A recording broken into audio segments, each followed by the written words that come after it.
ఇలాంటి ఆడవాళ్లు చాలా అదృష్టవంతులు. వీరిని ఎవ్వరూ ఆపలేరు. ఆడవారి శరీర అమెరికా అంగ సంస్థలను బట్టి వారి అదృష్టం అనేది ఆధారపడి ఉంటుందని సాముద్రిక శాస్త్రం చెబుతుంది. అందం కంటే ఇవి చాలా ముఖ్యమట.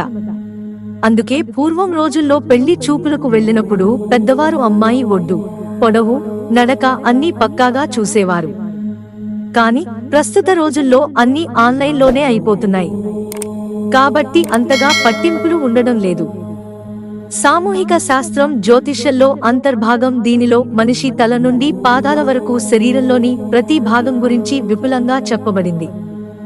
శరీర భాగాల పొడవు వాటి అమరికను బట్టి వారు ఎలాంటివారో, వారి వ్యక్తిత్వం ఎలాంటిదో ఇట్టే చెప్పొచ్చు.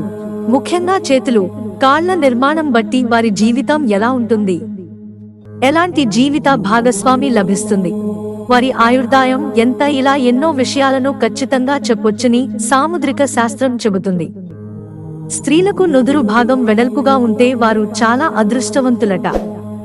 బొట్టు పెట్టుకునే ప్లేస్ దగ్గర నుండి పాపిటి వరకు ఉన్న ప్రాంతం ఎంత వెడల్పుగా ఉంటే అంత అదృష్టమని సాముద్రిక శాస్త్రం చెబుతుంది. అక్కడ వెంట్రుకలు ఉన్నా కూడా అదృష్టమేనట. ఇదే విధంగా రెండు కళ్ల మధ్య ఎంత గ్యాప్ ఎక్కువగా ఉంటే అంత ధనం ఆమె వల్ల లభిస్తుందట. కళ్ళు పెద్దగా ఉండి వాటి చుట్టూ నల్లటి చార నుండి ఆ స్త్రీకి సమాజంలో గౌరవం పలుకుబడి ఉంటాయట.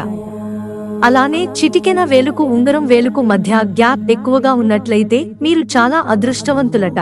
ఎక్కడైనా వీరి మాటే చెల్లుబాటు అయ్యేలా ఉంటుందట.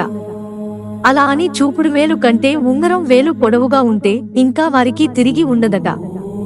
వారు పట్టిందల్లా బంగారమవుతూ ఉంటుందట.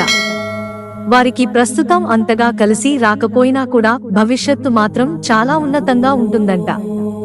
దీనిని మన పెద్దవారు భాగ్య ఉంగరం వేలు అని పిలుస్తూ ఉంటారు. వీరి దగ్గరకు ధనం రావడమే కానీ పోవడం అనేది ఉండదట. ఇక పాదాల విషయానికి వస్తే కాళీ బొటనవేలు మిగతా వాటికంటే పెద్దగా ఉండి మిగిలిన వేళ్లుపై నుండి కిందకు ఒక క్రమంలో ఉంటే వారు చాలా అదృష్టవంతులు. కంటే పక్కన వేలు పొడవుగా ఉండే స్త్రీలు చాలా ధైర్యవంతులట. మీరు దేనికి జరవకుండా ముందుకు వెళతారట. సమాజమంతా వీరికి చాలా గర్వం అని చెవులు కొరకున వారు అవేమీ పట్టించుకోకుండా తమ పనులు ముందుకు వెళతారట.